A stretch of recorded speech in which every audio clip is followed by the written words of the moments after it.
bacteria.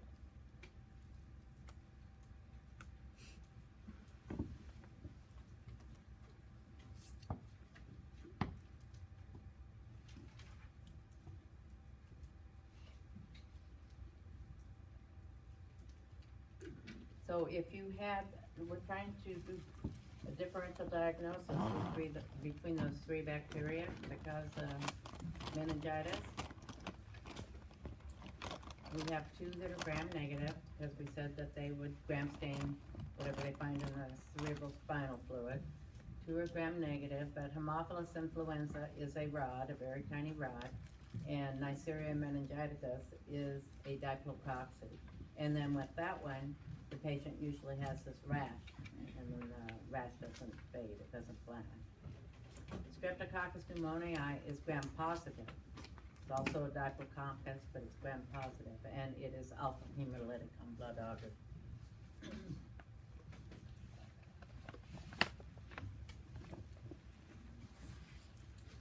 Listeriosis, caused by Listeria, the bacteria, these are bacteria that we're talking about, Listeria monocytogenes.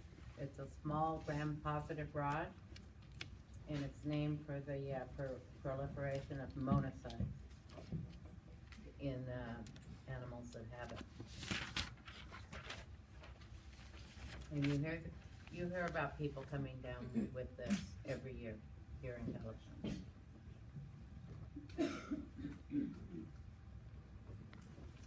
So it can cause several different diseases. It can cause Listeric meningitis. And you have the headaches, the stiff neck, same thing you have with the other meningitis. Especially in patients that are immunocompressed. It can also cause a blood disease that is accompanied by that high number of monocytes. What is a monocyte? Hmm? Oh, I'm looking at her and hearing you. What? Is one of the granulocytes. It's one of your white blood cells. What cell, what does that monocyte differentiate into? A macrophage, and it's the macrophages that go out and do phagocytic type work. Also, you can get an infection of the uterus, and your symptoms are flu-like symptoms. However, if the woman is pregnant when she comes down with this, then her fetus may abort, or it may be stillborn. There's about a 60% infant mortality in women that are pregnant when they get the infection.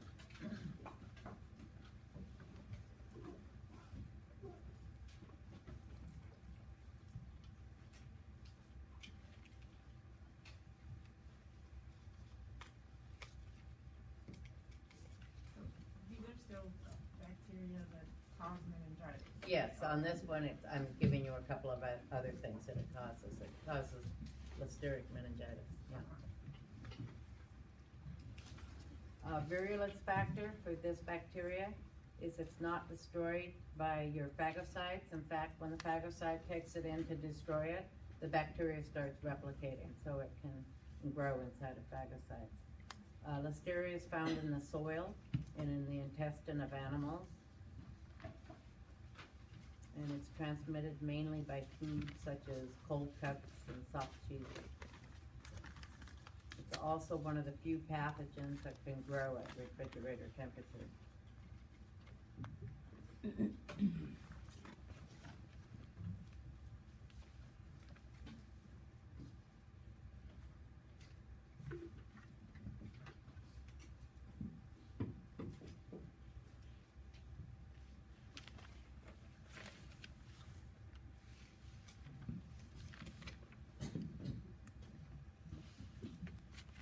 So pregnant women are at risk, for this particular bacteria. So they caution pregnant women not to eat soft, unpasteurized cheeses. Diagnosis is culture the pathogen from either blood or cerebral spinal fluid. And the drug of choice to treat it is penicillin G.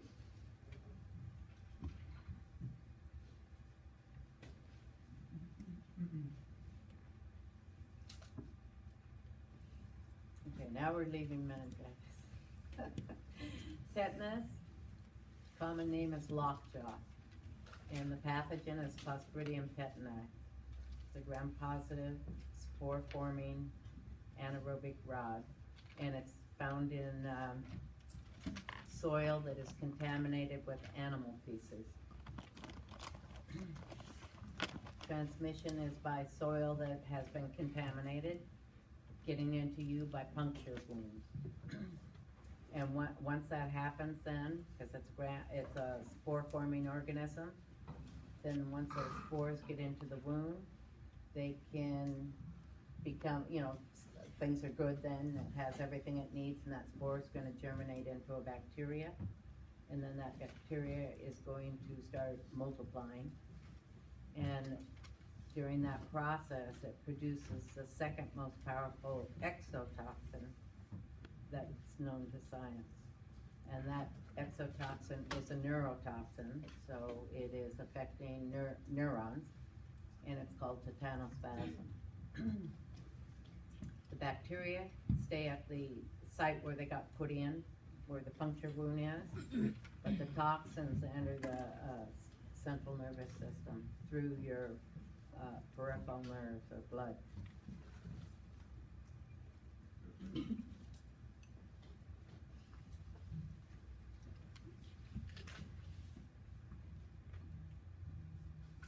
And then the toxin acts by blocking the inhibition of muscle contraction.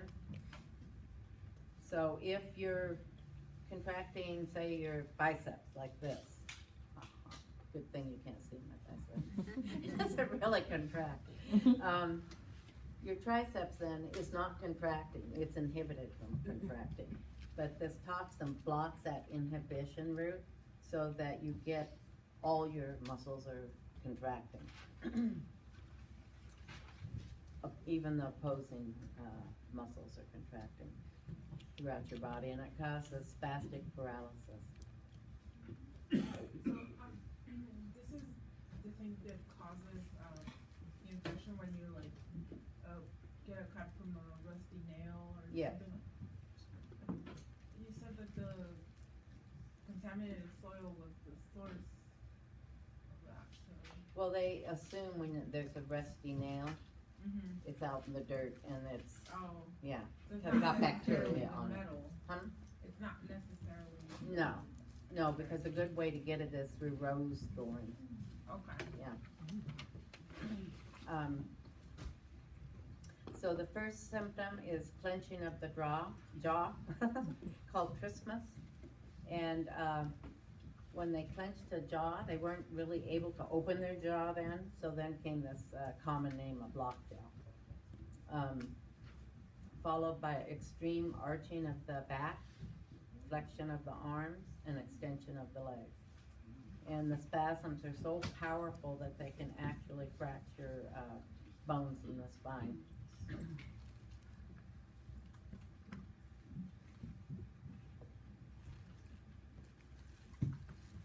And death is due to paralysis of the respiratory muscles and respiratory arrest. So, your muscle that helps you breathe is your diaphragm, and that one gets or can't work. Treatment is sedatives, muscle relaxants. They put the patient in a dark, quiet room.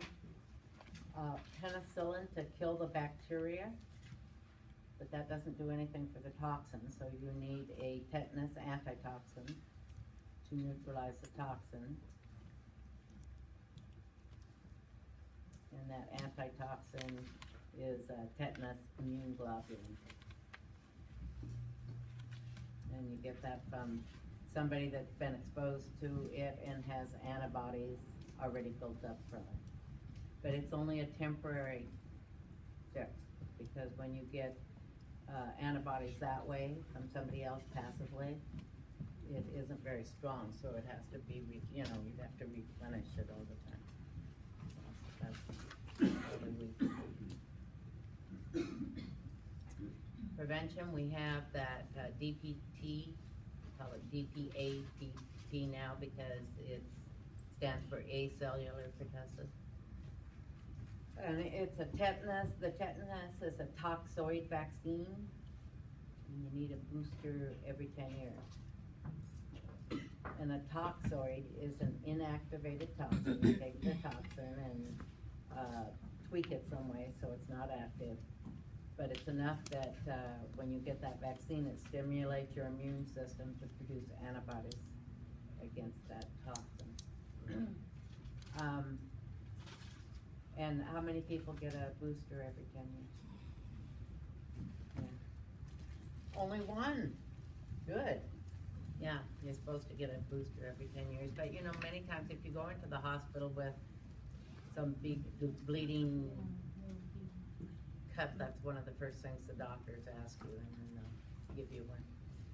There's only about 50 cases per year in the US, and it has about a 25% mortality rate. But worldwide, there's about 1 million cases a year. Here's a picture of a man with tetanus, and you can't see too well, but he's like extending his back, and you can see his arms are in flexion as well. And this is a drawing of a military man during the Napoleonic Wars. And this shows better that extreme extension of the back, flexion of the arms. There's another man you can see that has that extreme extension of the back from tetanus. So that was Clostridium tetani. Clostridium also has a species that can cause botulism, and that one is Clostridium botulinum. Again, it's spore forming and anaerobic. It's a gram-positive rod, and it's also found in the soil and in aquatic sediments. And that is one reason if you go to a lake and you see dead ducks, don't let your kids go pick up the ducks, because they can carry that Clostridium botulinum. It's this particular toxin, exotoxin, is the most potent exotoxin that is known. 1 ounce of this toxin can kill all the people in the United States. Very powerful.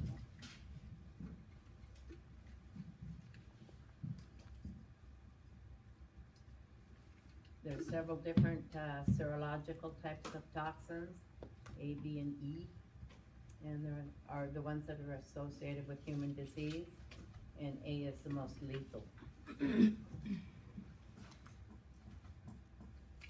What does that say at the bottom? Most lethal.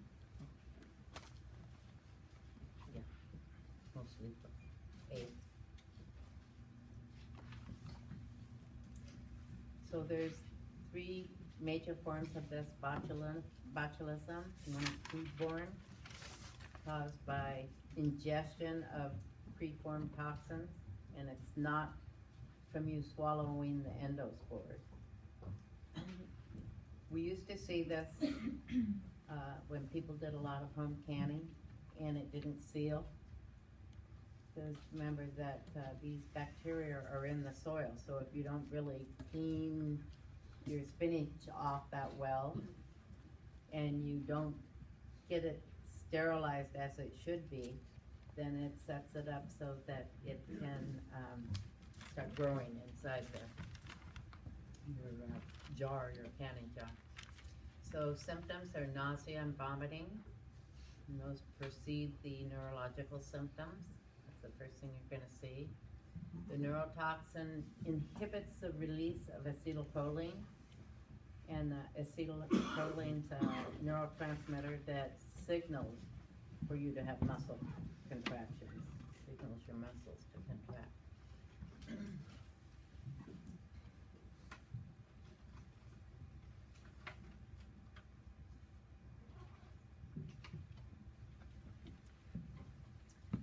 So this particular toxin then, remember tetanus, it was spastic paralysis, everything was contracting, and this one, the toxin results in flaccid paralysis.